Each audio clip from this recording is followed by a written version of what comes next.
Hello, Doftoonni maatii Abdii Akkaadaamii akkam jirtu? Kun Ingiliffa kutaa 11ffaa fi kutaa 12ffaati. Ani Mister Lammiidha. Egaan warra miseensa taatan like, share gochuu hin dagatinaa. Har'a wajjin kan laallugaa article grammar skill kan ta'e Adverbial Clause of Concession kan jedhu laallaa. Kanaaf mata dureen keenya har'a Adverbial Clause of Concession kan jedhudha jechuudha. Egaan mata duree kana keessatti kan nuti barachuudhaaf deemnu definition of adverbial clause kan jedhu laallaa. Adverbial clause kan jedhu definition isaa laallaa. Achi booda the usage of adverbial clause of concession kan jedhu ni laallaa. And at the end we discuss about sample related cases with the topic. Mata dureen kun exam based dha, entrance exam based dha. Kanaaf dhumarratti exam keessaa national exam keessaa gaaffii muraasa fudhannee mata duree kana faana kan wal qabatu kan laallu ta'a jechuudha. These are the specific objectives of the lesson. So by the end of this video, you will be able to identify adverbial clause of concession in written texts.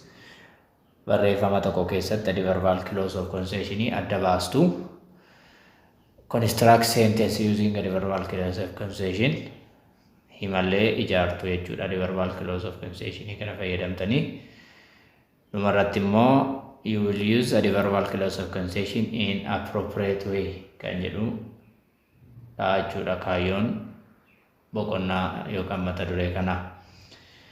Egaan jalqabarramee what is an adverbial clause isa jedhurraa kaanaa as jalatti mata duree kana jalarratti adverbial clause kan jedhu siniignaa jalqabammoo mata duree kanaaf bu'uura kan ta'e adverbiidha. Kanaaf adverb kan jedhu hiikatti kenninaa jechuudha.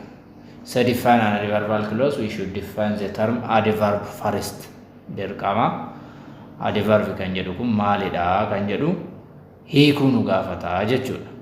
So an adverb is a word that modifies a verb, an adjectives or another adverb. Hima tokko keessatti adverb kan jennu yookaan immoo ibsa xumuraa kan jennu kuni part of speech keessaa tokko ta'ee hima tokko keessatti verbii kan ibsu, adjective kan ibsu yookaan immoo other adverb yookaan adverbii biraa hima tokko keessa jiru kan ibsu, ibsa dabalataa yookaan immoo odeeffannoo dabalataa waa'ee xumuraa, waa'ee ibsa maqaa yookaan immoo waa'ee ibsa xumuraa hima tokko keessa jiru kan ibsu jechuudha adverb gaafa jennu. So adverb akka kanatti hiikne an adverb provide information about how, when, where and to what extent something happens. Hima tokko keessatti gaaffii akkamitti jedhu gochi tokko akkamitti mudate yookaan akkamitti ta'e kan jedhu yoom immoo ta'e yeroo kan nutti himu eessatti immoo bakka kan nutti himu to what extent something happens digirii waan tokko kan nutti agarsiisu jechuudha. Adverbiin hima keessatti faayidaa kana qaba. Mee fakkeenya kana ilaalu. She sings beautifully. Hima kana keessatti sheen subjectidha. Sings kan jedhu kun verbiidha. Beautifully kan jedhu kun garuu adverbiidha. Adverbiin beautifully jedhu kun maal ibsa yoo jenne it modifies the verb sing. Verbii kana ibsa jechuudha. Yookaan immoo akkamitti akka isheen sirbite nutti ibsa.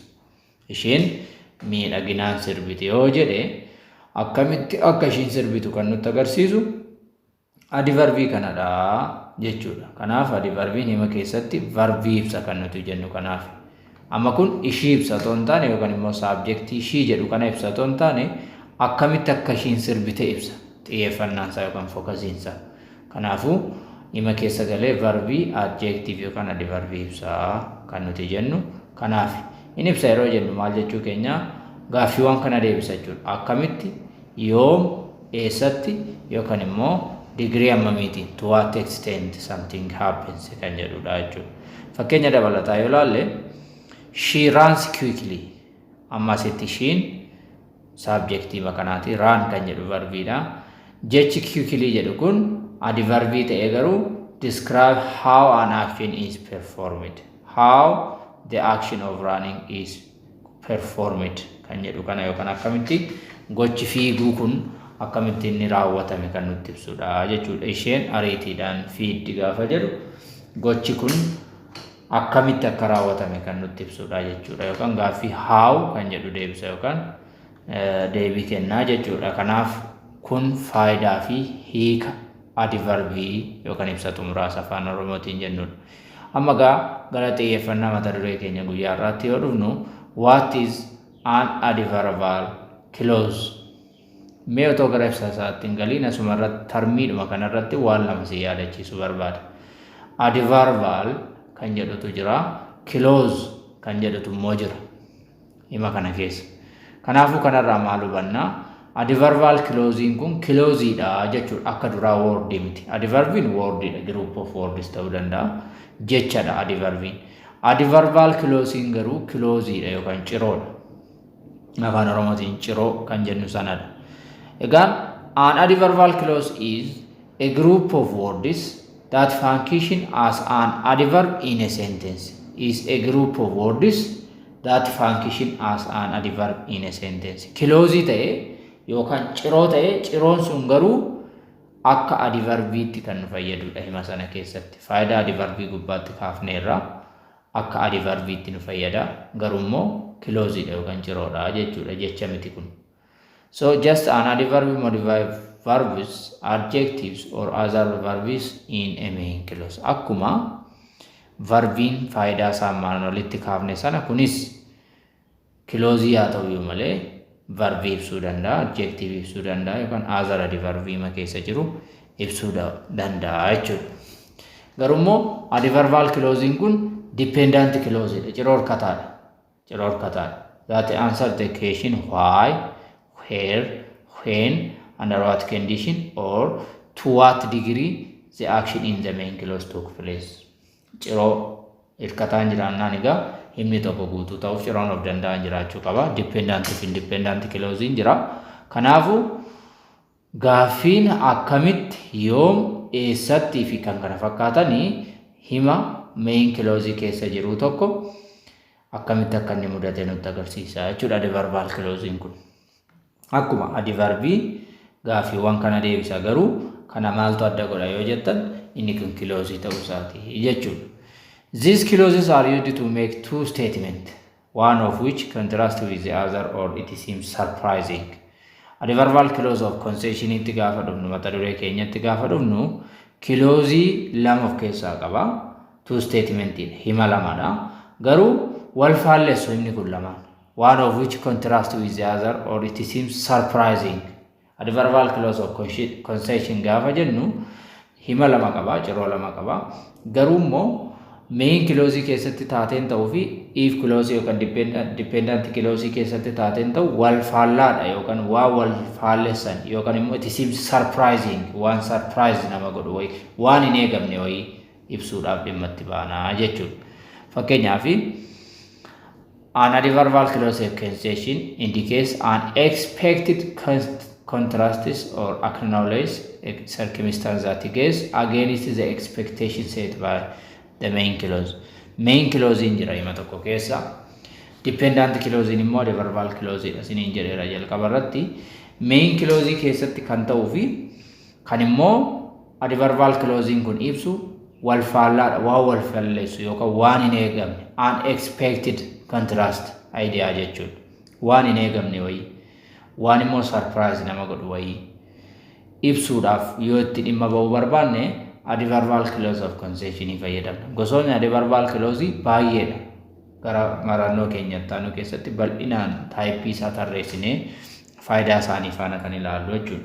Garuu adverbial clause of concession kun hima lama ta'ee egaan akkuma dura kaase dependent fi independent clause yookaan main clause jira. Garuu immoo taateen lama waa wal faallessu waan expected hin taane waan surprise nama godhu wayii ibsuudhaaf dhimma itti baafna jechuudha. So dependent clause kunii fi taateen main clause keessatti ta'u kun totally wal faallessa. Wal faallessuu qobayyuu otoo hin taane unexpected result qaba jechuudha yookaan bu'aa hin eegamne waan namni expect hin godhe resultiin isaa akkas ta'a jechuudha. Egaan adverbial clause hundumti isaanii waan ittiin adda baafnu yookaan subordinating qabu, subordinating conjunctionota qabu.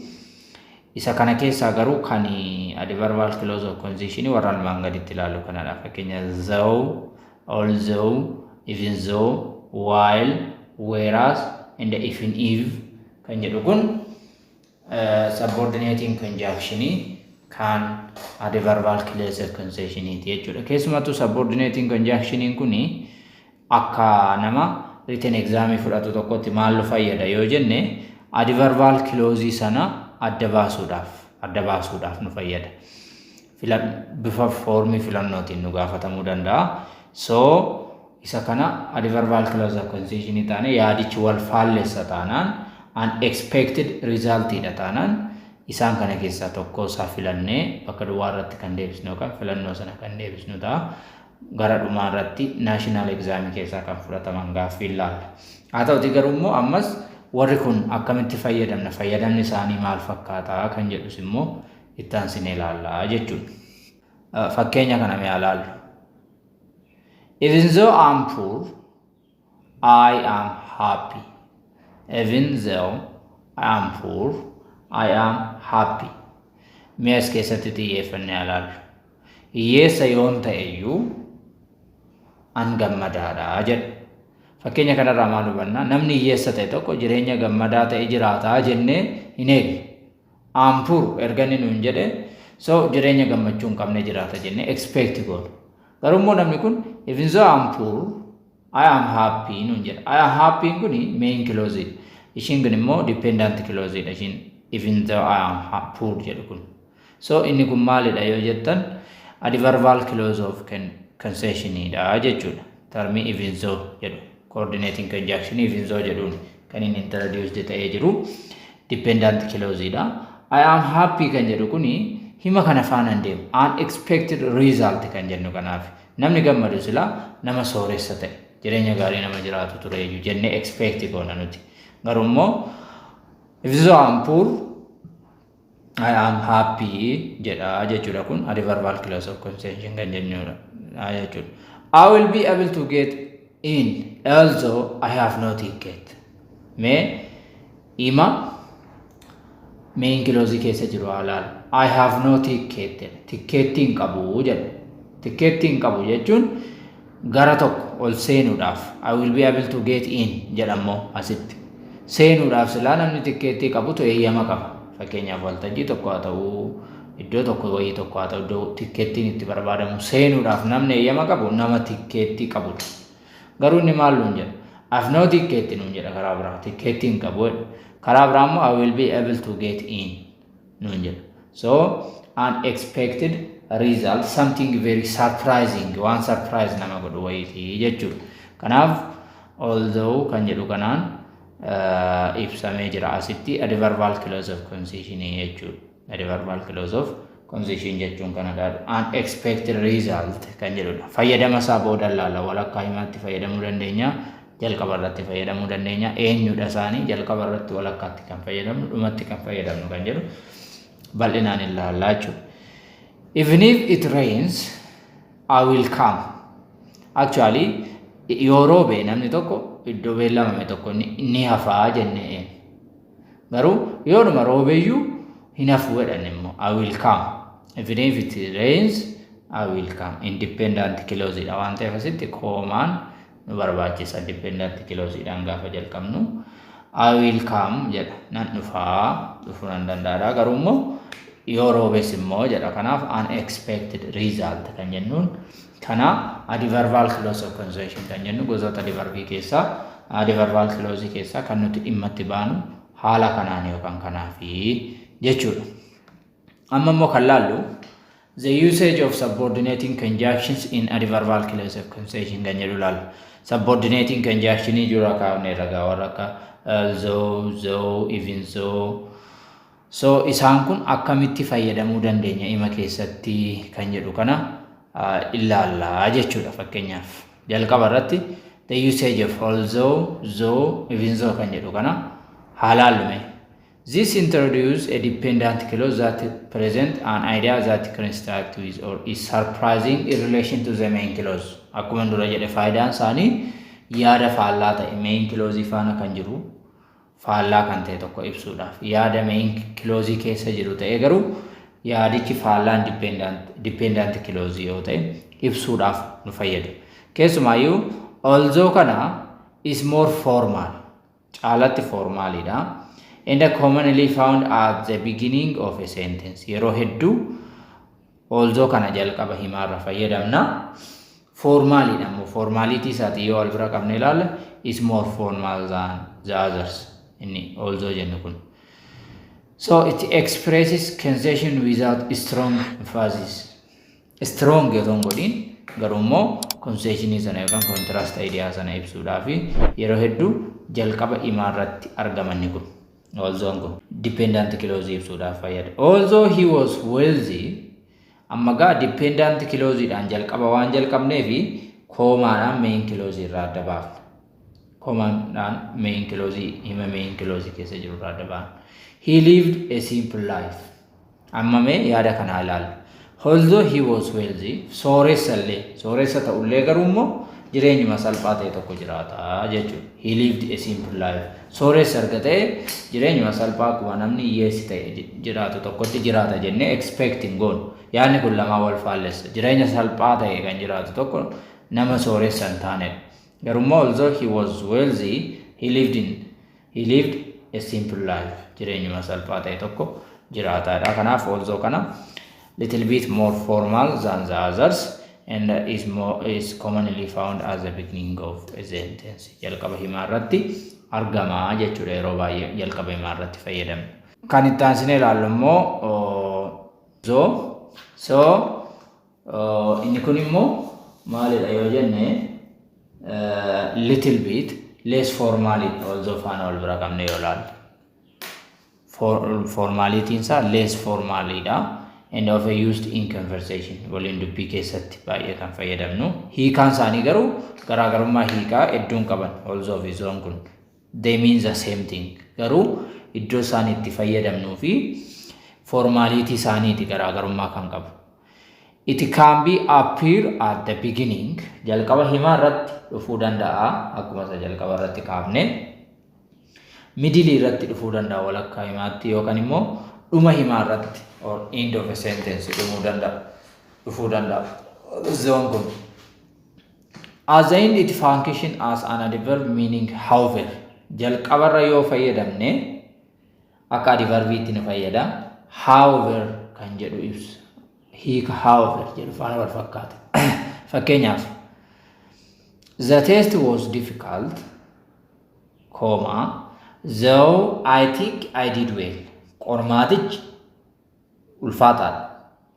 Garuu immoo qormaata ulfaataa ta'e egaa sirriitti hojjennee jennee yaadnu. Garuu immoo I think I did well. Sirriitti immoo hojjedheera natti fakkaata. Qormaata ulfaataadha sirriitti hojjedheeraan kun yaada wal faallaadha. Zoon kun kana ibsaa jechuudha. So walakkaa himaatti akkaataa kanaan fayyadamuu dandeenya. Akkuma immoo though it was raining, they went for a walk. Roobaa ture, they went for a walk. Walkiidhaaf immoo deemanii turanidha. Yaadni kun lamaa wal fakkeessa. Yoo roobu namni walkiif hin ba'u. Garuu roobaa ture isaanis walkiif deemanii turan jedha. Jalqaba himaa irratti akkasitti fayyadamuu dandeenya. Jalqaba himaarra gaafa fayyadamnu akkuma isa jalqaba koomaadhaan hima main clause irraa adda baafna. I didn't like the tea. It was well presented though. Kunis little bit formalidha malee akkaataa kanaan fayyadamuu dandeenya. Shaayicha hin jaallanne. Akkaataan dhiyeessuu isaanii immoo garuu gaariidha. So though kana akka dhumarrattis akkaataa kanaan fayyadamna. Garuu this is little bit informalidha kun. Formality isaa isa jalqabaa faana wal bira qabne yoo laalle inni kun less formalidha. Jalqabatti walakkaatti yookaan dhumatti dhufuu danda'a jechuudha. Even though kana immoo ilaalla. Even though stronger and more emphatic than although or though. Baay'ee cimaadha kun. Even though kun baay'ee cimaadha yookaan cimaadha baay'ee gaafa jennu strongidha maal jennu gaafa jennu maal ibsuu keenyadha. Surprisingly cimaa ibsuudhaaf. Extraordinary nature of the contrast. waanuma extraordinary ta'e waan hedduu wal faalleessu waan unexpected ta'e more yookaan immoo waan baay'ee surprise nama godhu ibsuudhaaf ideaadhuma isaa gaafa laallu jechuudha warra kaan caalu. Even though it was a pouring rain, we still went for a walk. Amma it was raining jechuu fi pouring rain jechuun adda adda. Bokkaa hama bokkaa ulfaata yoo roobee fi bokkaa roobaa ture jechuun adda adda jechuudha. Yaanni kun kana ibsuudhaaf itti dhimma baana even though kana baay'ee surprise waan ta'e yookaan immoo waan extraordinary nature ta'e ibsuudhaaf dhimma itti baana jechuudha. Waanuma hin eegamne hin godhama kun jedhame waan hin eegamne waa wal faalleessu hedduu lama ibsuudhaaf dhimma itti baana strongeridha warra kaan caalu. While if you were asking, these are used to contrast the two ideas often to make direct comparison. Direct comparison ibsuudhaaf itti fayyadamna. Caalatti garuu whereasin kun more formalidha. Explicitly denotes comparison or opposition between two things. More formalidha ammoo kana lamaan wal biraa yoo qabne whereasin more formality isaa hin caala jechuudha. Fakkeenyaaf it cannot be used to imply times. Whereasin kun yeroo baay'ee waan yeroo ibsu nutti fakkaata garuu it cannot be used to imply time ibsuudhaaf little bit informalidha inni kuni while immoo itti gabbuufne ilaallaa jechuudha.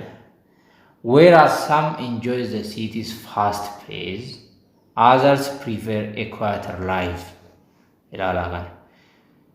Whereas some enjoy the city's fast pace, yeroo dhuma jireenya magaalummaa keessa jaallatu namoonni kaani warri kaan immoo the others prefer a quieter life jedha. So yaanni kun lamaan little bit wal faalleessaa jechuudha. While in immoo it can show contrast like whereas, but it can also be used to indicate simultaneous events. Gochoota yeroo lama yeroo tokkotti wal faana ta'an illee ibsuudhaaf little bit sense of time qaba jechuudha. Inni kun gochoota yeroo lama gochoota lama yeroo wal fakkaataatti wajjin ta'an illee ibsuudhaaf dhimma itti baana jechuudha. Example, time ibsa yoo ta'e ilaala. He read a book while waiting for the train. Otuma immoo makii treenii eeguu maalis gochaa jira kitaabas dubbisaa jira jechuudha. Little bit sense of time qaba jechuudha kuni. Even if this introduces a hypothetical or a real condition.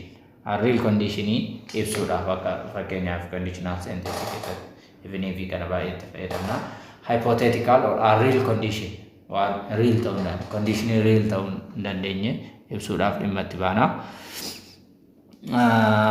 It focuses that particular outcome will occur regardless of the mentioned condition. Condition mentioned ta'ee fi wanti immoo mudatu akka outcome itti waan real ta'uu hin dandeenye yookaan waa wasimuu hin dandeenye ibsuudhaaf dhimma itti baana jechuudha. Even if kan it is used for situations that may not be true or are imaginary yaada keenya keessa kan jiru garuu true ta'uu kan hin dandeenye ibsuudhaaf itti dhimma baana. Even if kana unlike even though which is for noun facts. Even though ni noun factidha wala faalleessu iyyuu malee kun garuu imaginary dha waan osoo keenya keessa jiru garuu true ta'uu kan hin dandeenye jechuudha. Even if I won the lottery, I wouldn't quit my job. Hypothetical scenario dha kun.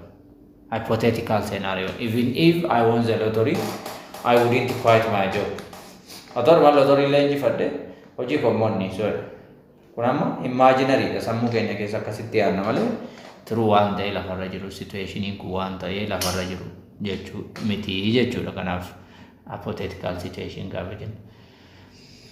In contrast, using even though in the same context describe a reality. Akkuma kana contextuun kana keessatti immoo even though otoo injifanne irra ta'e immoo otoo even though fayyadamne irra immoo ta'e reality ibsa. Fakkeenyaaf immoo kana even though I won the lottery injifadheera ta'us jechuu keenyadha inni kun. Hojii kun dhiisne jechuudha kun reality ibsuudhaaf inni kun garuu even kun imaginary situationidha jechuudha. Example, even though I am a millionaire, I always lead a simple life. Amma kun imaginary situation yaada keenya keessa jirudha malee is not something which indicate reality. Reality kan ibsu miti jechuudha. Great. Mega sample question taken from national exam kan jedhu kanatti dhufne gaaffiiwwan muraasa tokko wajjin ilaallu jechuudha mata duree kana faana kan wal qabatu. Mee ATFN question number 1. Many students did well on the last week's English test, comma, blank space. Others scored unsatisfactory marks. I'm designing an action research to study the case. Many students did well on the last week's English test. English test barattoonni baay'een sirriitti hojjetaniiru. Kan darbe kan torban darbe fudhatanii jechuudha. Baay'een nama sirriitti hojjeteera arga ta'e little bit qormaatichi namni hundumtuu sirriitti hojjetanii expect goon. Comma blank space. Others scored unsatisfactory marks. Qabxii gahaan taane galmeessanii jechuudha warra kaan immoo faallaa warra sana. So I'm designing an action research to study the case. Kanagaa action researchiin design gochaa jira case kana qorachuudhaafi jedha namni kun. National examii 2017 kan natural student irraa fudhatan. Choose kana ilaalaa. A. When. B. Despite. C. Whereas. D. If.